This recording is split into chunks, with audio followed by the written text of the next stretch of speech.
As already promised in the last video, let's talk about the character and weapon equipment systems in Duet Night Abyss. And for legal reasons, this video is sponsored by Duet Night Abyss as well. Thank you for that. And with that out of the way, this is how we will go about it. First, we will have a look at the various weapons and how weapons work in Duet Night Abyss, then proceed with Demon Wedges, or in other words, Duet Night Abyss's equipment system, used for characters, weapons and consonant weapons. And lastly, we will have a look at the Demon's Wedges tracking systems.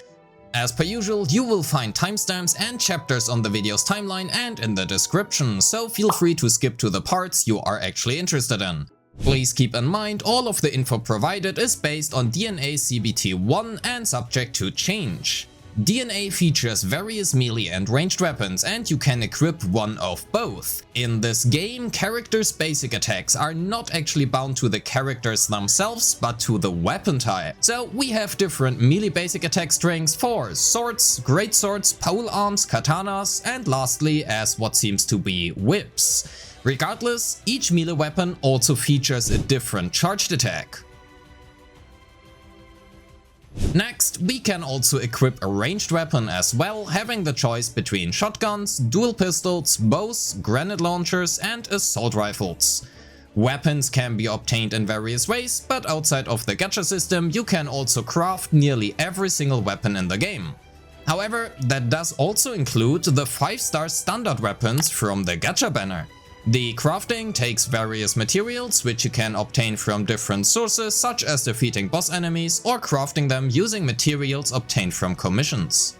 As you may or may not already have noticed, every character can equip every weapon type, however that is where weapon mastery comes into play. Lyn, for example, has a weapon mastery for dual pistols, so her attack will be increased when using this type of weapon. This also means we are often bound to one type of weapon depending on the mastery, but we are free to choose the other one. Next, let's talk about weapon type damage. Weapons have a stat called trigger probability, which is a stat used to, well, trigger bonus effects. Such a bonus effect can, for example, be the weapon's attack type smash, slash and spike. Bonus effect slash doubles the damage dealt to the target's shield, bonus effect smash doubles the reduction dealt to the target's stance bar, this is this white bar right here, and spike doubles the damage dealt to the target's HP, which is this red bar right here, which I also probably don't have to explain to you, but oh well, anyway. Other stats include attack speed, and for ranged weapons specifically, reload speed, multi-shot and mech capacity. Crit also works slightly differently in this game, and overcapping on crit rate will convert into additional crit damage. Some characters might also have a so-called Consonance Weapon.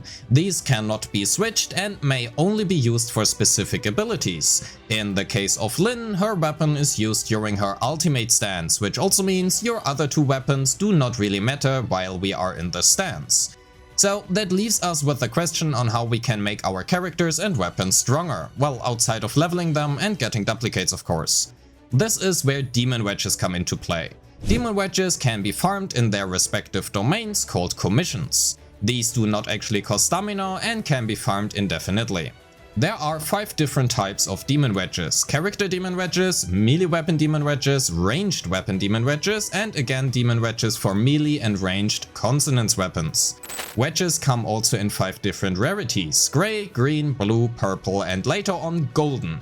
And except for the latter, they can all be farmed in the farming stages.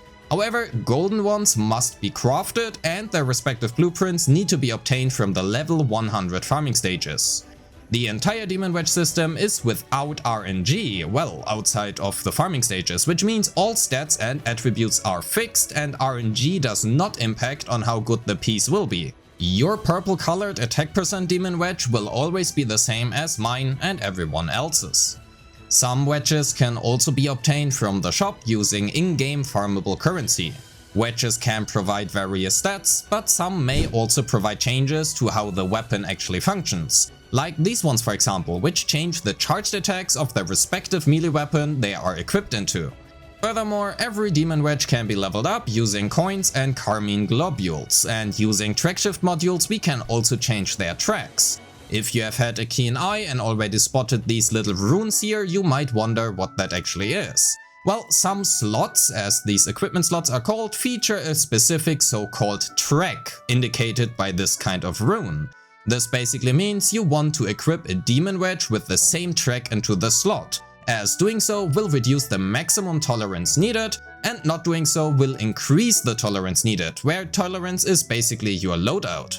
Leveling a demon wedge will increase said tolerance, well, usually at least, while also increasing the stats they provide. Demon wedges may share a name, which just means we cannot equip demon wedges with the same name into the same weapon or character.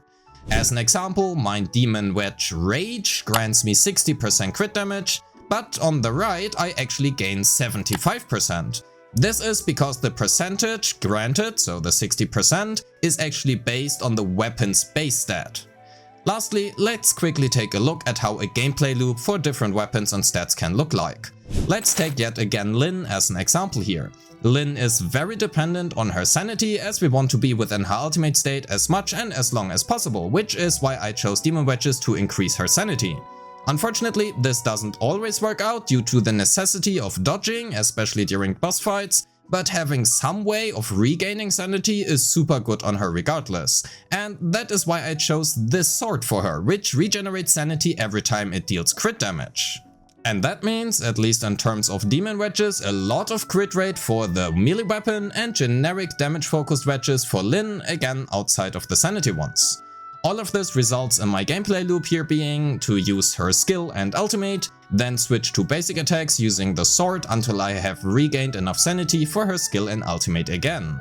If I have to stay at distance, for example due to boss mechanics, I can use her dual pistol's ranged attack to deal additional damage.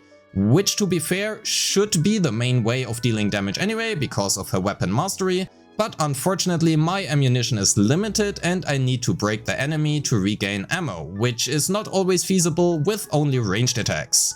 Or at least it wasn't for me so far. Overall, I personally really like the demon wedge system, and because everything is craftable, again including most of the weapons, this can become a really good time sink as well. I hope this video has been a little introduction to the demon wedge system and Duet Knight Abyss weapons and character systems and has been helpful to you. And thank you again to Duet Knight Abyss for sponsoring this video. Peace.